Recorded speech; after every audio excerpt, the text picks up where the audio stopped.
Hey Waffle Gang, I do hope you're well. My name is Mark and today we're checking out some more Reddit stories, and if you do love a Reddit story, why not consider hitting that like, subscribe, maybe that notification bell too, and let's crack on with today's first story. Much love guys. Now, today's first story comes from Emotional Spirit 493 and says, am I the arsehole here for giving my husband's half-cooked sister-in-law a reality check about her bullshit at a family gathering? My female 25, husband male 29, has a very delusional sister-in-law, female 27, who we will call Kelly.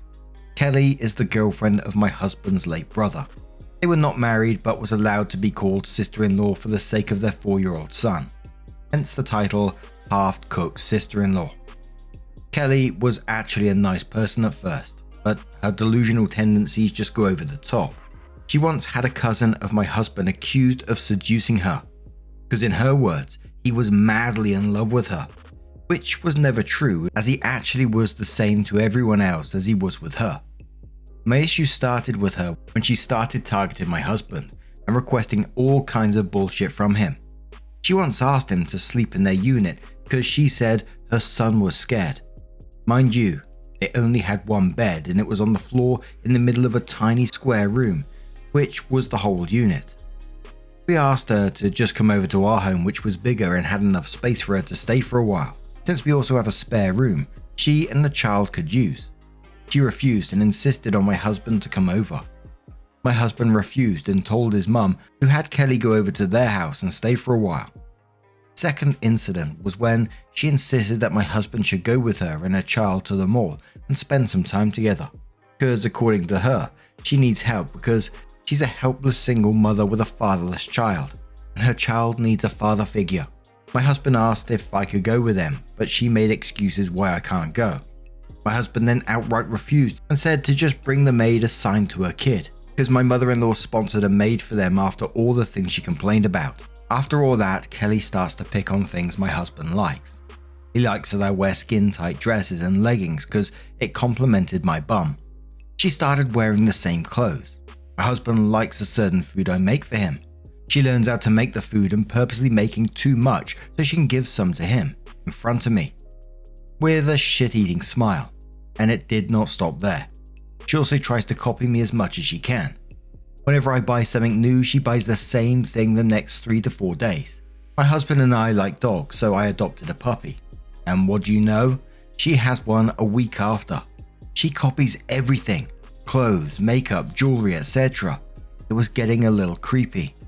Until one day at a family gathering, she just outright stated that my husband's nephew, her child, looks so much like my husband and would pass off as his kid. And my husband looks nothing like his nephew. His nephew literally has his late father's face, like it was copied and pasted, while my husband and his brother look nothing alike. I blurted a very audible, "No, they don't," which was followed by my husband's sister saying, "Are you blind? They look nothing like each other." I would say he has his father's face. Kelly then responded, "Actually, people would mistake them like a father and son." She then proceeds to whip out her phone and show the wallpaper of it as my husband and his nephew smiling together. I look at the phone and her and said, "Oh, this is why you've been trying to get my husband's attention the whole time." Confused, my mother-in-law asked, "What do you mean?" I then casually said, "Well, why didn't you ask Kelly? She's been trying to get my husband alone with her for some time now. Good thing your son's not an idiot." Kelly then shouts, "What the hell is your problem? I was just trying to give my son some normalcy and experience having a family and a father." I said, "By trying to take my husband. You're a homewrecker in the making, a stalker and a creep. No wonder no one would date you. God, your child will be better off without this whore of a mum in his life." I yelled back at her. I stood up and thanking everyone for their time and proceeded to leave with my husband. On the way home, my husband told me what I said wasn't nice. I asked him if he was defending her. He said no, but he said that Kelly deserves to be told off, but not in a humiliating manner, and definitely not in front of the kids. We didn't talk the rest of the way home. I'm now here typing this out in the toilet. I just really can't take her delulu self anymore, and that's why I exploded. So am I, yay ho. By the way, sorry if this sounds so confusing. English isn't my first language and I'm still learning. Update. Thanks for all the comments and votes. This will be a little update for what happened the past few hours. I get why I may be an a-hole, but with the feelings I had, not really possible. I'm quite the person with anger issues. It has died down a bit because I got some help and also the support of my husband. But there are times where you really just can't control it. By the way, my husband and I had a little talk about the incident. He said I wasn't wrong in the part of correcting her, but was wrong in the part where I've insulted her. He was just a little disappointed with how I handled the situation, letting my anger take control of me. As for my mother-in-law, she called us and asked if I was okay. She did reprimand me of my actions, but was also sympathetic of the fact that I was offended by Kelly. She asked if Kelly and I could come over and have a talk, straighten things out and see if Kelly needs help. She explained how Kelly's actions may not be favorable, but the situation is something to feel pity to. Mother-in-law thought that losing her son, Kelly's husband-ish, and having to take care of a child alone was too much for her, which is why she asked if it would be okay if I talked to Kelly and have her explain why what she did wasn't okay. And if Kelly refused to listen, then mother-in-law said she would have to handle it herself. As for my husband, he understands if I'm not ready to face Kelly, but tells me it would be the better option and suggests that we would go low contact with her for a while, not completely cutting her off for the sake of the child. I'll update you guys if anything else happens. So in the comments below that, the sister of Kelly responds. That's sister of Kelly here. I don't think Lexi is the arsehole here. My sister has been a nuisance to everyone. You think she did all that because she's grieving? Hell no. She's been cheating on her boyfriend even before he died. She even wants to abort the kid because she doesn't know who the father might be. But she lucked out because the kid looks like her dead boyfriend. The bitch even went out of her way to steal my boyfriends. The last straw was my ex-fiance, whom she fucked after the death of her boyfriend. None of my family members would talk to her. They cut her off completely. I, on the other hand, keep tabs on her. She's batshit crazy. Lexi, tell me what time you're going to meet your mother-in-law and that witch. I'll be going with you. So OP came in with a first update. They gave a TLDR of the last post first and says, so I finally have an update for you guys. I went out to speak with mother-in-law and Kelly. She brought her kid, along with my husband, Kelly's sister, Kayla, and Kelly's friend and neighbor, Pat. This all happened at mother-in-law's house. Might shorten some of the parts. For those who are wondering about father-in-law, he died due to COVID. Pat is Kayla's connection to Kelly and her nephew's life. Also trigger warning about the things I'm about to mention. Also to those who said it's not real. I really wish it wasn't, so things here won't be true, but they are. I even thought this kind of thing only happens on TV shows or in Family Court or Judge Judy or Jerry Springer or maybe Dr. Phil. And again, sorry if this sounds confusing. I'm Bisaya and not really that great in English grammar. For starters, mother-in-law asked us about the incident and why it led to me name-calling Kelly, but had us know that everything is being recorded by her. I told her that it may not be obvious to her, but Kelly has been openly trying to get my husband's attention, like how she wants him over at her house and how she wants to go somewhere with only the three of them, to make it seem as though they are a perfect family. Kayla snort laughed at the perfect family comment and said, really? I thought you already have a guy for that.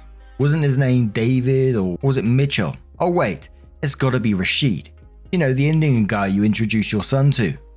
The comment got my mother-in-law's attention, asking Kayla what she meant, to which Kayla said, do you know why Sam, late brother-in-law, didn't want to marry my sister, Mrs. Mother-in-law? It's because he knew of her cheating escapades, and furthermore, Sam was my ex, whom she stole by opening her legs. Mother-in-law then looked at Kelly, to which she said it wasn't true, and the reason why he won't marry her is because of Kayla. Because Kayla was seducing her husband. Sister-in-law chimed in to say, in which part are you his wife? You claim my brother is your husband, and yet you were the reason why he died. Brother-in-law died of a heart attack after a very heated argument between them where she threatened to take the child and forbid him from ever seeing the kid. In our country, if the child is below 7, he must stay with the mother unless the mother is no longer capable. Kayla shouted, he was only waiting for the child to age at least 7 to get him off your filthy, abusive claws. In all the chaos, mother-in-law is just sitting and shocked of all the revelation happening in front of her. She thought that she can redeem Kelly's character in the talk, but turns out there's no redeeming qualities in her. So when Kayla said something about Kelly abusing her young son, she just couldn't hold it and slapped the shit out of Kelly, which made Kelly fall over. I'm not mentioning the abuse the child went through. It's quite horrific and will only be available to our lawyer. Kelly stood up with tears and anger and said, "Fine, you want that bastard of a child? You can have him. Swallow him up if you can. I don't need extra baggage to be with me," and took off, leaving the child in my mother-in-law's care. Mother-in-law almost had a heart attack after everything was happened. She was so mad that she had been the reason why this was going on. In her words, "I encouraged her to stay for the sake of the child. I should have filed for custody even before." We told her it wasn't her fault. She was just concerned about the child since he just lost his father. But after that, mother-in-law called up her lawyer friend and asked for help for getting custody of the child. She is now on the process of filing for custody with the basis that the mother is a danger to her child, and had Kayla and Pat as witnesses for the abuse case. We also had a therapist scheduled for the boy to help him process everything that's currently happening and for him to recover from the abuse. My husband, on the other hand, wanted to get the child and adopt him as our own after everything settles down. This might be my last update. It's not, but we'll be posting if anything comes up. Thank you, internet strangers, for letting me share this very unusual and crazy situation I had. "I ship," says on the back of this one. Indeed, there's more action than in many series. Poor child, you're all finally free of the witch. But are you sure that the child is really of the late brother? Opie says yes. If you can only see his father's old photos in him right now, you'll know. They really look alike. Then Opie came in with their last update and says, "I'm making this post to address people's concerns and also about the things that happened after the filing." So for the people who asked if Kayla and Pat knew of Kelly's abuse to her child, why they didn't report it? Well, they did actually. And Kayla was the one who reported it after Pat had told her. She even had pictures of the bruise the kid had, but after she reported it, the officers who went in to do a welfare check didn't find anything. It was explained by Kelly that the kid was just too clumsy and the bruises were a result of it. They believed her statement without asking the kid and left without any further investigation. Furthermore, Kelly filed for harassment against Kayla, so Pat was the only way Kayla was able to keep tabs on the kid and Kelly. She documented the abuse along the way. We also found out that she was toxic to Sam, accusing him of cheating, also laying hands on him. The guy was too nice to lay hands on a woman. Guess they got that from their mum. The cheating part might be from their dad.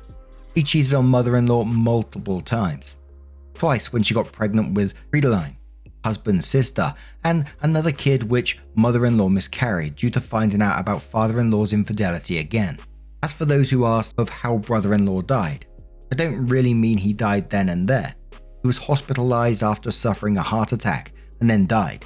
Brother-in-law wasn't really the type to follow his diet, so it might be the reason as to why his health dropped so rapidly. While hospitalized, we found out he was diabetic as well, a result of a very unhealthy way of living. He drinks soda like it's water and rarely eats anything healthy but fast food. Doesn't really drink his meds on time because he believes it's going to kill him one day. So for the events after the filing, sister-in-law, Friedeline, and her husband came to our house for a visit. We had a little talk and sister-in-law's husband went to have a word with my husband. According to my husband, he was asked why he never stopped Kelly's crazy antics from the beginning, as sister-in-law's husband did when she started to flirt with him. My husband replied that he thought Kelly is a grieving widow with a fatherless child. He doesn't want to offend her, as he thought it was just a way of coping with the loss. Which I replied, "So you really aren't an idiot, just a little bit." He was a little offended but accepted still. As he said, he should have stopped things as soon as he thought it was getting a little too awkward. Sister-in-law, Friedeline, had also talked to me about the kid. She asked us not to adopt him as it might be a complication in the near future. I asked why, as the child does not inherit the sins of its mother. She said that it might be true, but deciding not to adopt the child and leave him with mother-in-law would be the better option, as it won't fuel any more of Kelly's crazy and toxic behavior. I told her I would talk this out with my husband and try to make him consider all factors at play. So I'm now going to talk things out with my husband, first thing tomorrow morning. I just hope he understands and will accept sister-in-law suggestions. Wish me luck and will update as soon as I can with what's happening. Also, I think I might be pregnant. I haven't had my period for 3 days now, and I'm really craving for mango dipped in vanilla ice cream with chili toppings. Random little twist at the end there. And there were some interesting questions about Opie's husband in this story. Patch End asks and pretty much sums them up. Says, I'm interested in Opie's husband's reactions. 1. He let the flirting go forever, never said anything about it. 2. Dismissed Opie's, his wife's concerns about the flirting. 3. Immediately said we're adopting that child when before his mouth was shut on everything. 4. Brother-in-law and sister-in-law, awesome name by the way, went directly to Hubs to ask him why he didn't do anything before, as if they are suspicious. 5. Opie is worried about the Hubs' reaction when not asking to adopt the kid, that no one has said is close to the kid in any way. No one has said how great of an uncle Hubs has been. There hasn't been one mention of Hubs and kid interacting through this whole thing.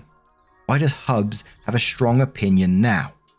Hubs is sus. I had a bit of a random thought as they was talking about the whole adoption thing, and if they was to adopt the kid and Kelly found out, it's kind of like Kelly's fantasy at the very start. Sounds like dangerous territory. Of course, I want what's best for the kid in this situation. Absolutely, it sounds like they've been through a hell of a lot. But what do you guys make of this situation? Let us know your thoughts down in the comments below. And let's move on to another story. And our next story is a short story, but I like the title on it. It's from the Am I the Arsehole subreddit from SoothSpeakers, who says, Am I the arsehole for telling an acquaintance I don't really give a shit about their kids? Oh, you know it's going to be a disaster straight away, right? At a bar with friends, all sitting around the table, all in our 30s. We do this like once or twice a month. There is a woman I'll name Joan, who is a new girlfriend of one of my friends. She has kids from a previous marriage and they are doing well together. Now, I have a dog right now, not kids. Whenever I tell a story about the dog, this twat, is this a Brit? It feels like a Brit, just always rolls her eyes and tries to change the subject to her children or children in general. The other night I called her out on this, asking why dude always seems to not want to listen to a funny dog story. She says, I just don't really care much about dogs. To which Opie responds, I don't really care much about your kids, but I considerately listen to your stories regardless. She kind of gasped, like I just called her the C word, like me saying that was some horrible thing for a person to say. Needless to say, things got awkward and my wife and I left 10 minutes after that conversation. My friends are split. Some say I could have phrased it better. I don't know. Am I the arsehole? To me, that was just a bit of give and take, you know. Your response to her should have just been responded with, yeah, alright, fair enough. You know, it's just simple as that. You weren't rude about it, you didn't swear to her, you just gave her a bit of what she was giving. I feel like it could have been to any topic that you were talking about. If she said that, you could have literally responded with something that you're not into, but you'll listen to anyway, because, you know, we're human, we're just having a conversation and getting to know each other. And the fact that she was rolling her eyes at the same time, it just kind of says the kind of person they are. Someone that I wouldn't want to be around. But Hull says, not the arsehole. You didn't use foul language or anything. You just called out her crappy behavior. Opie says I wanted to say shitty kids, but that definitely would have made me the arsehole. Redditor says not the arsehole, but to be fair, the people without dogs or kids could find you both insufferable. Sometimes dog owners can be annoying about it, like parents can be. Katura Rose says not the arsehole. She's been rude by rolling her eyes and changing the subject back to her kids. You were blunt, but not rude. Yes, you could have been less direct, but I don't think you did anything wrong. She needs to learn how to listen to what other people have to say and not just talk about herself all the time. That's how adult relationships work. Blue Colt says everyone sucks here. I'm a parent and also a lifelong dog and cat owner. You both sound tiresome. Dog stories are not interesting, even though I love and own dogs. They're just dogs. But I also understand that kid stories are not interesting to non-parents, so I try to know my audience. I have all three, kids, dogs, cats, and really don't talk too much about them in mixed company. There's so many more inclusive things to talk about in a group. A cheeky little everyone sucks here to finish it off with. But now I'm going to turn this one to you guys. What do you guys make of this situation? Not the arsehole, you're the arsehole. A cheeky little everyone sucks here. Let us know your thoughts down in the comments below. And just a huge thank you for being here today, getting involved in the stories. Your love, your support, your time always means the absolute world to me. So thank you so much for being involved. And hopefully I'll see you in the next one. Take care and much love. Yeah, man, I remember being so naive when life was good, weather and palm trees. Back in the day, you were everything I need. But then along came a time when you crushed my dreams. Oh yeah, you played me like a fool when you made me believe that the line between love wasn't thick enough to read. Oh yeah, you see we in despair, crime everywhere. You're selling false hope cause you just don't care.